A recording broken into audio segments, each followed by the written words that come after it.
2026년 2월 22일 주일 온바이블 교회 포커스 예배에 오신 여러분을 주님의 이름으로 환영합니다.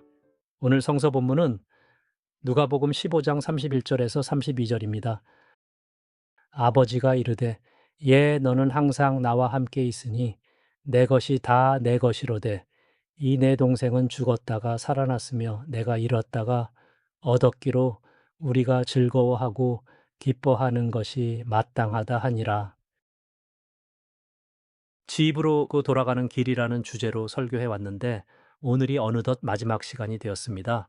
오늘 마지막 본문을 보니까 아버지는 잔치에 참여하기를 주저하며 집 밖을 서성이는 큰아들을 찾아왔습니다. 작은 아들에게 그랬던 것처럼 말입니다. 아버지는 큰아들의 볼멘 소리를 그대로 들어줍니다. 그리고 말했습니다. 너는 항상 나와 함께 있으니 사실 내 것이 다 내 것이 아니냐. 그렇지만 네 동생은 죽었다가 다시 살아난 것과 마찬가지이니 우리가 그것을 기뻐하는 것이 마땅한 것 같구나. 여기서 예수님의 비유는 끝이 났지만 그 다음 어떻게 되었을까를 상상해 보자면 아마도 아버지는 작은 아들에게 그랬던 것처럼 큰 아들의 등에 손을 얹고 두드리며 격려했을 것입니다. 그리고 큰 아들과 함께 잔치에 참여했을 것입니다. 그 기쁨의 잔치는 밤이 새도록 계속되었을 것입니다. 그렇다면 어떻게 하면 우리는 잃은 자가 되지 않을 수 있을까요? 비유의 마지막 두 절에서 우리는 집을 나가 잃은 자가 된 둘째 아들과 집 안에 있으면서도 잃은 자가 된 큰아들이 되지 않는 두 가지 비결을 알게 됩니다. 첫째는 다름 아닌 감사입니다. 사실 아버지의 재산 중 둘째 아들의 몫은 이미 그에게 상속이 되었습니다. 나머지는 모두 큰아들의 몫입니다. 신명기 21장 17절에 근거해 정확하게 말하자면 아버지의 재산 중 큰아들에게는 3분의 2가 상속되고 작은 아들에게는 3분의 1이 상속됩니다. 그러니까 작은 아들이 받은 몫의 2배를 큰아들이 받았을 것입니다. 그러니 내 것이 다 내 것이라는 아버지의 말은 과장이 아니라 있는 그대로의 사실입니다. 큰아들은 둘째 아들보다 더 많은 것을 상속받습니다. 그런데 큰아들은 이미 자신에게 주어진 것에 대해 감사할 줄 몰랐습니다. 자신에게 허락된 것이 얼마나 엄청난 복인지 그는 알지 못했습니다. 만약 그에게 감사하는 마음이 있었다면 그는 아버지에게 그처럼 불평하지는 않았을 것입니다. 동생과 자신을 비교하지도 않았을 것입니다. 비교가 다 뭡니까?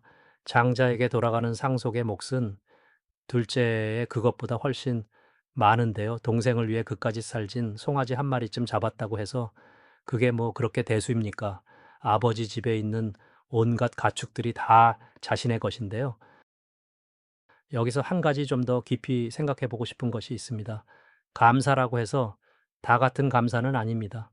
그것은 바로 아버지가 나에게 허락하신 것들을 감사하는 것과 아버지를 감사하는 것의 차이입니다. 언뜻 들으면 그게 그거 같지만 사실은 그렇지 않습니다. 잘 생각해 보십시오. 아버지가 나에게 주신 것들을 감사하는 것은 당연한 도리입니다. 누가 나에게 선물을 주면 그것에 감사하는 것이 인간의 도리입니다. 선물을 받고도 감사하지 않으면 도리에 어긋납니다. 아니, 예의가 없는 사람이라고 욕을 먹습니다. 주신 것에 감사했다고 해서 그것으로 받은 자의 의무를 다했다고 생각하면 안 됩니다. 진정한 감사는 주신 분을 감사하는 것입니다.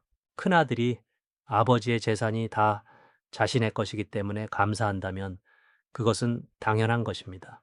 그것은 결코 칭찬받을 일이 아닙니다. 그는 자신이 아버지에게 받은 것에서 더 나아가 아버지를 감사했어야 합니다. 왜냐하면 그 아버지는 아버지와의 관계를 끊고 집을 나가 돈을 다 탕진하고는 거지가 되어 종으로라도 받아달라고 돌아온 동생을 기꺼이 아들로 받아준 자비로운 분이기 때문입니다. 더럽고 냄새나는 동생을 가슴에 안아준 사랑이 많으신 분이기 때문입니다. 따뜻한 환대로 돌아온 둘째 아들을 기뻐하신 은혜로운 분이기 때문입니다. 그런 아버지가 내 아버지라는 것만으로도 그는 감사할 수 있었습니다. 결국 참된 감사란 보이는 현상에 대한 것에서 보이지 않는 본질에 대한 것으로 나아가는 것입니다. 여기서 잠시 멈춰 서겠습니다. 그리고 조용히 이 질문에 대한 나의 답을 찾아보시길 바랍니다. 우리의 감사가 자주 형식적이 되는 것은 바로 그 때문입니다. 본질이 아닌 현상에 대한 감사만 드리기 때문입니다. 어떤 조건과 상관없이 하나님 자신을 감사해야 합니다. 만약 우리가 거기까지 이르렀다면 그것이야말로 가장 본질적인 의미에서의 예배가 될 것입니다. 여기서 잠시 멈춰 서겠습니다. 그리고 조용히 이 질문에 대한 나의 진실한 답을 찾아보시길 바랍니다. 우리는 무엇을 감사하고 있습니까? 주신 것입니까? 아니면 그것을 주신 분입니까?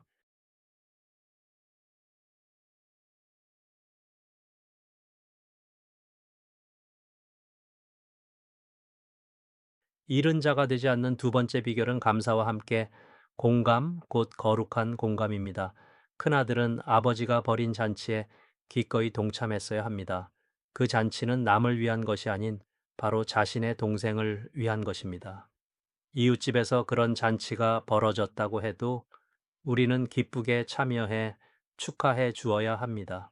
그런데 그 잔치는 자신의 동생을 위한 것이었습니다. 그는 마땅히 그 잔치에 참여해 기꺼이 동생을 환대하고 축하해 주었어야 합니다. 그러나 그는 주저했습니다. 왜냐하면 아버지의 마음을 알지 못했기 때문입니다. 아버지의 마음이 어디로 흐르는지를 알지 못했습니다. 그저 자기 자신에게만 집중했을 뿐입니다. 자신의 기분이 상하고 자신의 자존심이 상하고 자신이 화가 나고 자신이 분이 나는 것에만 집중했을 뿐 아버지의 마음이 어떠한지는 전혀 헤아리지 못했습니다. 그가 아버지의 마음이 어디에 있는지를 알았다면 자신도 그 마음이 있는 곳으로 갔을 것입니다. 마치 죄인들 세리와 창기들을 경멸하며 자신들만이 선택받은 자라고 자부하던 바리새인과 서기관들과 같습니다. 그들은 겉으로는 완벽하게 율법을 지키며 흠잡을 것 없는 형식을 갖추었습니다. 그러나 실상 그들은 아버지의 마음이 어디로 달려가는지를 알지 못했습니다. 아버지의 마음은 죄인을 구원하기 위해 그들에게로 달려가는데 그들은 죄인들을 피했습니다. 큰아들이 바로 그와 같았습니다. 우리에게는 거룩한 공감이 필요합니다. 사람과 사람의 관계에서도 공감이 중요하고 그러한 공감이 치유의 기적을 일으키기도 합니다. 하물며 하나님과 나 사이에도 공감이 필요합니다. 하나님의 마음이 있는 곳에 내 마음도 있어야 하는 것입니다. 안타까운 것은 교회 안에서 보면 사람과의 관계에서 겪은 어려움 때문에 동참하지 않는 분들이 있다는 것입니다. 다시는 상처받고 싶지 않아서 그냥 바라만 보는 분들이 있습니다. 상처로부터 자신을 보호하는 일에만 극도로 예민한 분들이 있습니다. 그럴 때는 사람의 마음도 보지 말고 내 마음도 보지 마십시오. 그 대신 하나님의 마음이 어디 있는지에 주목하면 됩니다. 자꾸만 하나님의 마음이 어디에 있는지를 보려고 하다 보면 나도 모르게 내 마음이 하나님의 마음을 따라갑니다. 사람은 실제로 길을 가기 전에 자신의 마음에 먼저 길을 내기 마련입니다. 마음의 길이 어느새 인생의 길이 됩니다. 그러니 내 마음의 길이 하나님의 마음을 따라가다 보면 나는 어느새 그분의 길을 가게 되어 있습니다. 내 마음이 하나님의 마음을 계속 따라가다 보면 관계의 어려움들도 자연스럽게 해소됩니다. 하나님의 마음으로 사람들을 보게 되니까요. 하나님의 마음을 따라가다 보면 그곳에 푸른 초장이고 쉴 만한 물가가 있습니다. 하나님의 마음은 언제나 평강 속에 거하기 때문입니다. 하나님의 마음을 따라가다 보면은 거기에 진정한 삶의 의미와 가치와 행복이 있습니다. 하나님만이 우리 삶의 의미와 가치를 부여하시기 때문입니다.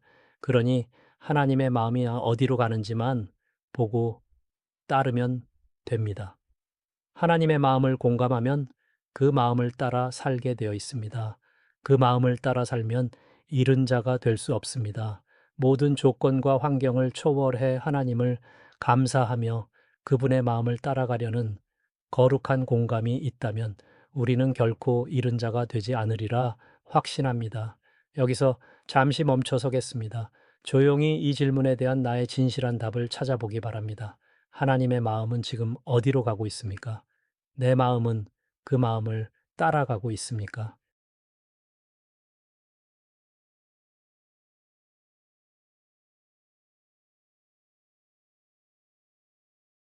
여러분, 우리가 잃은 아들이 되지 않는 비결 두 가지가 있습니다.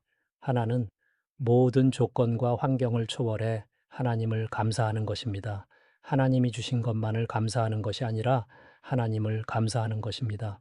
하나님께 감사하는 사람은 결코 잃은 자가 될 수 없습니다. 감사하지 못하기 때문에 잃은 자가 되는 것입니다. 또 하나는 거룩한 공감입니다. 언제, 어디서나 하나님의 마음을 따라가려는 거룩한 공감이 있다면 우리는 결코 잃은 자가 되지 않습니다.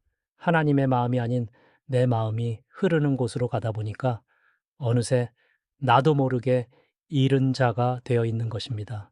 다른 사람의 시선이나 판단에 흔들릴 필요 없습니다. 그저 하나님의 마음을 따라가십시오. 우리 모두 감사와 거룩한 공감의 사람들이 될 수 있기를 바랍니다. 감사와 거룩한 공감으로 언제나 하나님 안에 함께 거하는 우리가 될 수 있기를 간절히 바랍니다. 하나님 아버지, 오늘 우리는 다시 한번 깨닫습니다. 우리가 잃은 자가 되는 것은 가진 것이 없어서가 아니라 감사하지 못해서였다는 것을. 아버지, 우리는 너무 오랫동안 주신 것들만 바라보았습니다. 건강이 있을 때 감사하고, 일이 잘 풀릴 때 감사하고, 관계가 편안할 때 감사했습니다. 그러나 정작 주신 분, 당신을 감사하는 일에는 너무나 인색했습니다. 지금 이 자리에서 고백합니다. 조건과 상관없이, 환경과 상관없이, 그저 당신이 나의 하나님이라는 것만으로 감사합니다. 그리고 아버지, 당신의 마음이 어디로 흐르는지 우리가 볼 수 있는 눈을 주십시오. 상처 때문에 창가에 서서 바라보기만 했던 우리를 그 마음이 흐르는 곳으로 이끌어 주십시오. 당신의 마음을 따라가다 보면 거기에 진정한 삶이 있다는 것을 우리는 이제 압니다. 우리를 잃어버리지 않으시는 예수님의 이름으로 기도합니다. 아멘.